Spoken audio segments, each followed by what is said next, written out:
20 years ago, the trajectory of my life changed forever as this small town Indiana girl joined the staff of Metropolitan Ministries, a local nonprofit serving the needs of homeless and at-risk children and adults.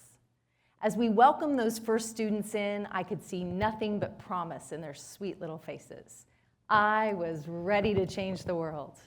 I was young, I was brave, but let's be clear, I knew nothing.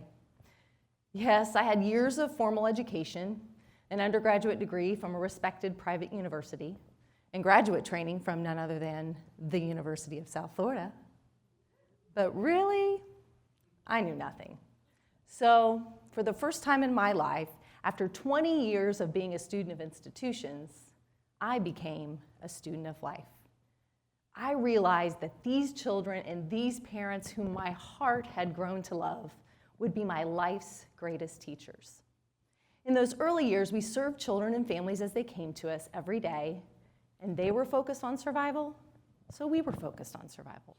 We were determined to do everything we could to get people off the streets. We helped the parents get jobs and housing, and we helped the students catch up academically. We saw their lack of social skills as a lack of life experience, and so we taught them how to play nice, how to get along, how to use their voice to communicate their needs. But here's the thing. 1 in 4 children in the state of Florida experiences food insecurity. When you're focused on teaching table manners to a kid who's been hungry and not known when his next meal is coming, he just wants his belly to be full. You've kind of missed the point. We had a student who'd been homeless on and off for all of his young 8 years. Mark had been in 7 schools in the past 2 years, and he was angry. He was behind in school, and he struggled to make and keep friends. He would fly into a rage when asked to do the simplest task. The weight of his life was too much for his small frame to bear. He would kick, he would scream, he would hit anyone who came across his path. And one day, that was me. Mark had flown into one of his epic rages, and he was going after another student. I came in between them, and he threw me into a bookshelf. I went down for the count. He knocked the wind out of me, and he shattered my confidence. As I lie there on that cold tile floor, I realized no degree, no perfect GPA was going to get me out of this mess. I was physically and emotionally injured, and I was disappointed in myself. I was no match for little Mark and his complex needs. And it wasn't just Mark. It was Kyle, whose mother suffered with mental illness and left him to fend for himself. He would hoard food in his backpack, and he would steal any small object he could get his hands on. His treasure trove of items that he'd collected were a way for him to be surrounded by things that created love when the people in his life could not. And it was Maria, who was repeatedly sexually abused and was aggressive and could destroy a classroom in a matter of minutes. And it was Emma, who was exposed to domestic violence since she was in the womb, and at the age of 6 was still virtually nonverbal and communicated with her own survival language of grunts and groans. And it wasn't just the children, it was the parents. Patricia was an angry mom who was so disappointed in her inability to care for her children that she blamed everyone and everything in her despair. Mary was a mom who seemed unengaged and unmotivated. She could barely get out of bed most days. Boy, would it have been easy to dismiss them as difficult or lazy, not ready to change. And there were countless others who came to us in their greatest time of need, and we needed a different approach. So we started looking at best practices and reading and researching, and we discovered a trauma-informed care approach to offering services. Trauma-informed care is an organizational model rooted in the understanding of the impacts of trauma. With this approach, we changed the question from what's wrong with you to what happened to you. It's based on the Adverse Childhood Experiences Study, also known as the ACEs study, which was conducted to examine the long-term effects of 10 specific childhood traumas on health and mental health outcomes. The results were astounding. 2/3 of the research sample, which was largely educated and middle class, had an ACE score of 1 or more. And the higher the ACE score, the higher the risk of a multitude of health and mental health issues, such as cancer, diabetes, depression, and suicide. The ACEs are what has happened to those we serve and to most of us. We discover just how common trauma is. Changing the question from what's wrong with you to what happened to you is a focus on the why behind the what. You see, the what is the behavior or attitude that we see in another, and the why is the reason behind it. For us, shifting the question to what happened to you got us to that why. Once we understand the why, we can start to make real and lasting changes with the what.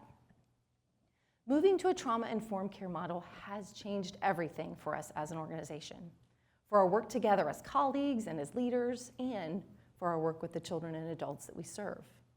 Everyone in our organization, from our board chair to our truck drivers, our accountants to our counselors, committed to trauma-informed care. We learned about our own ACEs and just how universal trauma is, whether it's in our residents or in our coworkers. So now, when a team member has a moment in a meeting and acts in an uncharacteristic way, instead of getting frustrated about them and complaining about them in the break room, we now say, I wonder what happened to cause this behavior, and we provide a safe space to ask. We now have a plan and an approach. We spend time at the beginning with each individual garnering their trust so they feel safe to share what's happened to them. They teach us, each and every one of them, their own personal why behind the what. We've learned about our own ACEs, and we connect on a level that reminds us we've all had things happen, and we all want to be better. It's even changed the way we operate in our personal lives. For me, I spent many years, back when I used to know everything, debating issues with my grandfather. He and I had different views on, pretty much everything. And we were equally hard-headed. I would travel to my grandparents' house when I was in grad school on the weekends because they were my family in Florida. I would take loads of laundry to do, and while the spin cycle was going round and round, my grandfather and I were often in the next room going round and round on one issue or another. Eventually, as I matured and got some perspective, I began to slow my responses, to listen more, and to really understand his why based on that question, what happened? Again and again, I find opportunities to sit across the table, whether the boardroom table or the kitchen table, and look at someone very different from me, and to better understand their why based on that question, what happened? There is someone in each of our lives whose behavior or attitude we just don't understand. I want you to picture that person right now. They may be difficult, they may be disconnected, they may be combative with their words or their actions. I suspect we all know someone just like this. What might happen if we change the question to what happened to you and allowed the answer to teach us, to push us to grow? We are all students of life, no matter which phase of the journey we are in. And the people around us, they're all our teachers. Mark was my teacher. He taught me that I didn't have it all figured out, and I still had lots to learn. My grandfather was my teacher. He taught me that being in relationship was so much more important than always being right. What might our world look like if each and every one of us changed the question to what happened to you and allowed that answer to expand our understanding of those who are different from us? I challenge each of you to do that today and watch the transformation happen right before your eyes.